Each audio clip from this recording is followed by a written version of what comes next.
नमस्कार शेतकरी मित्रांनो, आजचा व्हिडिओ द्राक्ष उत्पादकांसाठी एकदम गेम चेंजर ठरणार आहे.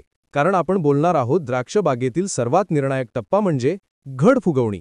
या स्टेजमध्ये दाण्याचा साईज, मजबूती, गोडवा, चमक आणि संपूर्ण क्वालिटी ठरते. म्हणून इथली प्रत्येक चूक थेट उत्पादनावर आणि मार्केट रेटवर परिणाम करते. फुलगोष्टीनंतर दाण्यांची वाढ झपाट्याने सुरू होते. सेल डिव्हिजन वेगाने चालू असते आणि झाडातील ऊर्जा संपूर्ण घडांकडे वाहते. त्यामुळे पाणी व्यवस्थापन हा सर्वात संवेदनशील मुद्दा. अति पाणी दिलं तर दाणे फुटतात आणि कमी पाणी दिलं तर दाणे कडक व लहान राहतात. ड्रिपने कमी पण नियमित पाणी देणे, मातीचा ओलावा 60 ते 70% ठेवणे आणि 12-14 दिवसांनी खोल पाणी देणे हे खूप फायदेशीर आहे.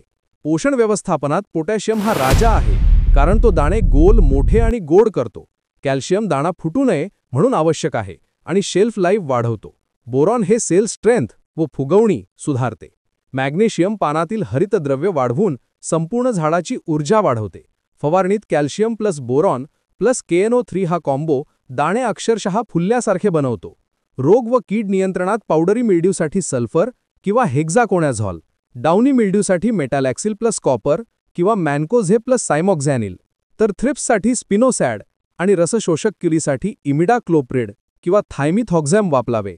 सर्वोत्तम फवारणीक्रम असा: पहिले डाउनी प्लस पावडरी नियंत्रण, त्यानंतर कीड नियंत्रण, मग कॅल्शियम प्लस बोरॉन आणि शेवटी पोटॅशियम. हवामान हा मोठा धोका असतो. जास्त तापमानात दाण्यांना सनबर्न, जास्त ओलाव्यात बुरशी, वारा कमी असेल तर किडी वाढतात.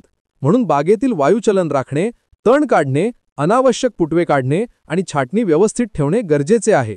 प्रोफेशनल शेतकऱ्यांची काही सिक्रेट सांगायची तर फवारणी सकाळी 7 ते 10 किंवा संध्याकाळी करावी. 100% पाणी ओली होणे आवश्यक. नोझल बारीक ठेवावी. सल्फर आणि तेल एकत्र वापरू नये. पाऊसपूर्वी संरक्षणात्मक फवारणी करावी आणि घड उघडे दिसतील अशी छाटणी ठेवावी. यामुळे दाण्यांचा दर्जा 20 ते 30% वाढतो. योग्य व्यवस्थापनामुळे दाणे मोठे, गोल, चमकदार, गोड आणि मजबूत बनतात आणि अशा द्राक्षांना मार्केटमध्ये 20 ते 40 रुपये जास्त भाव मिळतो.